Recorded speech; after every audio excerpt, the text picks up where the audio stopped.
శ్రీ మహాగణాధిపతయే నమః. ఐం మహాసరస్వత్యే నమః. శ్రీ లలితాంబికాదేవియే నమః. రాశిఫలాల కార్యక్రమములో భాగంగా ఇప్పుడు మనము శని వక్రగతి అనేటువంటిది జూలై 13వ తారీఖు నుండి నవంబర్ 27వ తేదీ వరకు కూడా శని వక్ర దృష్టిలో చూడటం అనేటువంటిది జరుగుతూ వస్తున్నది. అయితే శనైశ్వరుడి యొక్క ప్రభావం ప్రతి వాళ్ళ జాతకములో కూడా చాలా మేజర్ రోల్ తీసుకొని ఉండేటువంటి పరిస్థితి. ఎందుకు? ప్రతివాడు కూడా ఈ దేహాన్ని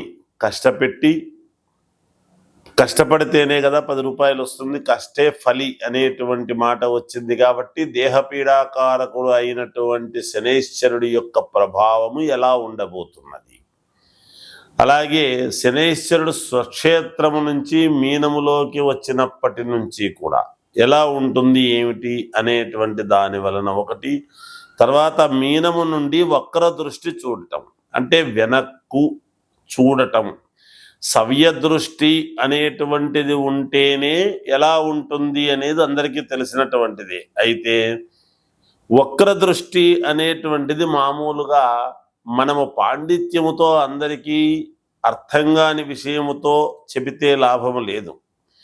మీరే ఆలోచన చేయండి. ఒక్కోసారి ఒక మనిషి ఎందుకో ఒక రకమైనటువంటి చూపు చూశాడండి, విచిత్రమైనటువంటి రూపు, చాలా వక్రముగా చూశాడు అతను, ఆ దృష్టిలో ఏదో ఒక ఇది గోచరించింది అని మనం అనుకుంటూ ఉంటాం.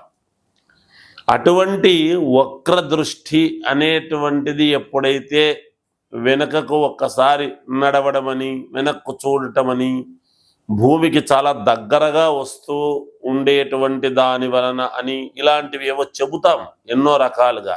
ఏది ఎన్ని చెప్పినా దృష్టి అనేటువంటిది, వక్ర దృష్టి అనేటువంటిది కొన్ని రాసుల వాళ్లకు యోగదాయకము, కొన్ని రాసుల వాళ్లకు ఇబ్బందులు ఉంటాయి. సహజం, సర్వసాధారణం. అయితే ఎవరినో భయపెట్టడానికో ఇబ్బంది పెట్టడానికో చెప్పాలి అని కాదు, ముందుగా తెలియజేస్తే దానికి సంబంధించినటువంటి విషయముగా మనము అడుగు మార్చుకోవటానికి వీలవుతుంది. ఈ రస్తాలో ట్రాఫిక్ ఎక్కువగా ఉంది అని ముందుగా తెలిస్తే సునాయాసముగా వెళ్ళేటువంటి దారి మనం వెతుక్కుంటాము కదా పక్కకు. అది ఎంతో ఈ జాతక విషయములో కూడా అంతే.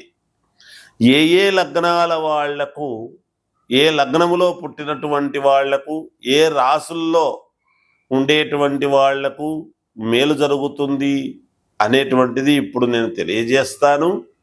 అయితే లగ్నములో పుట్టుక అనేటువంటిది చాలా ప్రధానం. నేను ప్రతి వీడియోలో కూడా చెప్తాను. ఎందుకంటే మేము చెప్పేది ప్రామాణికముగా ఉండాలి, ఎదటి వాళ్లకు చెప్పింది చెప్పినట్టుగా జరిగేటువంటి విధముగా ఉండాలి. ఇవి రాసుల ప్రకారముగా చెబుతూ ఉన్నటువంటివి. అన్ని రాసుల వాళ్ళు ఒకే లగ్నములో పుట్టి ఉండరు కదా, ఒక్కొక్కరు ఒక్కో లగ్నములో పుట్టుంటారు. ఆ లగ్నమే ప్రాధాన్యత. దాన్ని తీసుకొని మీరు వ్యక్తిగతమైనటువంటి జాతకాలను ఒక్కసారి మీకు కావాల్సినటువంటి వ్యక్తుల దగ్గర మీరు అడిగి తెలుసుకోండి. దానికి ఏదైనా ఇబ్బందులు ఉంటే మార్గం ఏమిటి అనేటువంటిది తెలుసుకొని ఆ మార్గము గుండా ముందుకు వెళితే మీకు విజయము కలుగుతుంది అనేటువంటి విషయముగా తెలియజేస్తూ ఉన్నాను గాక. శని వక్ర దృష్టిలో ఎక్కువ శాతము వక్ర దృష్టి అని అంటే కొన్ని ఇబ్బందులే పెడతాడు ఎవరికైనా, ఎటువంటి వాళ్ళకైనా. ఎంత స్వక్షేత్రములో ఉండి చూసేటువంటి స్థానాలు ఏమిటి అనేటువంటిది ఒకటి. ఇప్పుడు వక్ర దృష్టిలో ఉండేటువంటి దాని వలన 3వ స్థానములో ఉండేటువంటి వాళ్లకు, అలాగే 7వ స్థానములో ఉండేటువంటి వాళ్లకు, అలాగే 12వ స్థానము, ఇలా 5, 9 స్థానాలు, ఈ స్థానాల్లో ఉండేటువంటి వాళ్లకు ఎలా ఉంటుంది ఆ వక్ర దృష్టి వలన, మిగతా వాళ్ళకి ఎలా ఉంటుంది అనేటువంటిదే ఇప్పుడు తెలియజేస్తూ, మీనరాశి వారికి మీనములోనే శనైశ్చరుడు ఉండి ఇప్పుడు జూలై 13వ తేదీ నుండి నవంబర్ 27 వరకు వక్ర దృష్టితో చూస్తూ ఉన్నాడు. మీనములోనే ఉంటూ వక్ర దృష్టి అనేటువంటిది ఎప్పుడైతే చూస్తూ ఉన్నాడో తద్వారా మీనరాశి వాళ్లకు మిశ్రమ ఫలితాలుగా గోచరిస్తూ ఉన్నాయి. ఎప్పటి నుంచో కావాల్సినటువంటి స్థిరాస్తుల విషయంలో ఒక కొలిక్కి రావటము, విపరీతముగా శారీరకమైనటువంటి శ్రమ అనేటువంటిది పడటము, శ్రమతో పాటే డబ్బు అనేటువంటిది సంపాదిస్తారు. కొన్ని నైతిక విలువలకు కట్టుబడి అడుగులు ముందుకు వేస్తారు. మీ అభ్యున్నతికి తోడ్పాటు అయ్యేటువంటి విధముగా మీరు ఒక రాజమార్గము అనేటువంటిది వేసుకోబోతూ ఉన్నారు తప్పకుండా. అంతేకాకుండా మీకు సంతాన యోగము కూడా ఈ మధ్య కాలములోనే కలిగేటువంటి పరిస్థితి, అంటే నిలబడము కానీ కలగటము కానీ జరగవచ్చును. అలాగే సంతానానికి మేలు జరిగేటువంటి పరిస్థితులు ఉన్నాయి. తల్లిదండ్రులకు మీ వలన మేలు జరుగుతుంది గాక. అక్కడే ఉండి శనైశ్వరుడి యొక్క ప్రభావము వలన ఎంత కష్టపడతారో అంత మీకు ఉపయోగకరమైనటువంటి నిర్ణయాలు జరగబోతూ ఉన్నాయి. విదేశాలకు వెళ్ళేటువంటి పరిస్థితులు ఏర్పడుతూ ఉన్నాయి.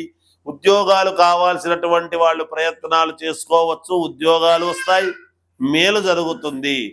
ఇంకా మెరుగైనటువంటి ఫలితాలు కావాలనుకునేటువంటి వాళ్లకు ఒక్కసారిగా మీ మీ వ్యక్తిగతమైనటువంటి జాతకాలు చూసుకొని సఫలీకృతలు కండి అని తెలియజేస్తూ జయోస్తు.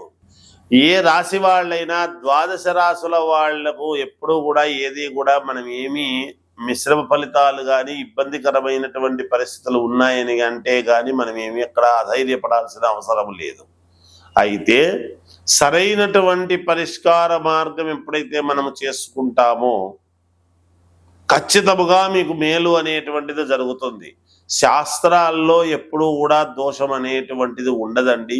చెప్పేటువంటి శాస్త్రిలో దోషం ఉండవచ్చునేమో, మాలాంటి వాళ్ళల్లో ఎక్కువ చదువుకోక జ్ఞానం ఎక్కువ లేక ఏదో ఒకటి చెబుదాములే అనేటువంటి భావనతో చెప్పడం అనేటువంటిది కాదు.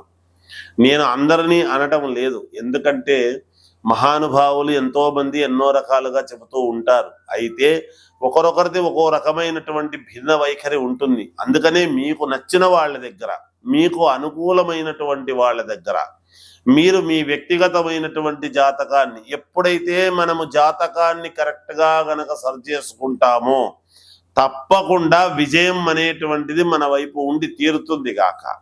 అందుకనే కదా మనం సరైనటువంటి చోట చూపించుకోవాలి. ఏదో ఒకటిలే 10 రూపాయలు తక్కువ కదా ఇక్కడ చెబుతున్నారులే అని అంటే వాళ్ళు తెలుసో తెలియకో ఏదో చెప్పుంటారు. మీరు 10 మందిని అడగండి, ఏది న్యాయమో తెలుసుకోండి. తెలుసుకొని జాగ్రత్తగా మీరు పరిహారాలు అనేటువంటివి చాలా అవసరం ఎప్పటికప్పుడు. ఆ పరిహారాలు మనం రోజు తింటున్నాం కదా, రోజు ఎందుకు తినాలి అని అనుకుంటే ఒకరోజు ఎప్పుడో తినకపోవచ్చు, ఒకసారి ఎప్పుడో పరిహారం పర్లేదులే అనుకోవచ్చు. కానీ రోజు పరిహారాలు చేసుకోమని అనలేదు. ఏ నెలకు ఆ నెల మనం చూసుకొని జాగ్రత్తగా అడుగులు వేయాలి. పరిహారం అనేది ఒకసారి చేసుకున్నాము అంటే మనకు అయనములు 2 6 నెలల పాటు మళ్ళీ మనం దాని వైపు చూడకూడదు. మళ్ళీ 6 నెలలకు మనం ఒక నిర్ణయం ఏమిటి అనేది తీసుకోవాలి. అది మనము అన్ని డబ్బుతోనే ముడిపెట్టేటువంటి పరిస్థితులు కూడా ఉండరాదుగాక. చిన్న చిన్న రెమెడీసే ఉంటాయి. మన నడవడికలో, మనము చేసేటువంటి పనులలో, మనము నడిచే మార్గములో ఇలాంటివి ఎన్నో ఉంటాయి. కనుక ఎవరు ఏమీ ఆందోళన చెందవద్దు. అందరూ మీ మీ వ్యక్తిగతమైనటువంటి జాతకాలు మీకు నచ్చినటువంటి వాళ్ళ దగ్గర చూపించుకోండి. సరైనటువంటి మార్గము నిర్ణయాలు తీసుకొని అడుగులు ముందుకు వెయ్యండి. తప్పకుండా విజయం అనేటువంటిది కలుగుతుంది. నేను రాసుల ప్రకారముగానే చెప్పాను కానీ లగ్నము వేరే అయి ఉండొచ్చు కదా, ఆ లగ్నానికి ఇవి మంచి జరిగేటువంటి పరిస్థితులు కూడా ఉండవచ్చును. అందుకనే ఫలానా లగ్నములో పుట్టినటువంటి వాళ్లకు అంటే ఆ లగ్నములో మిగతా గ్రహాలు ఎక్కడ ఉంటాయో కూడా చెప్పడం కష్టం. అందుకనే వ్యక్తిగతమైనటువంటి జాతకము చూపించుకోండి అనేటువంటిది పదే పదే తెలియజేస్తూ మీ అందరికీ కూడా మేలు జరగాలి అని కోరుకుంటూ జయోస్తు.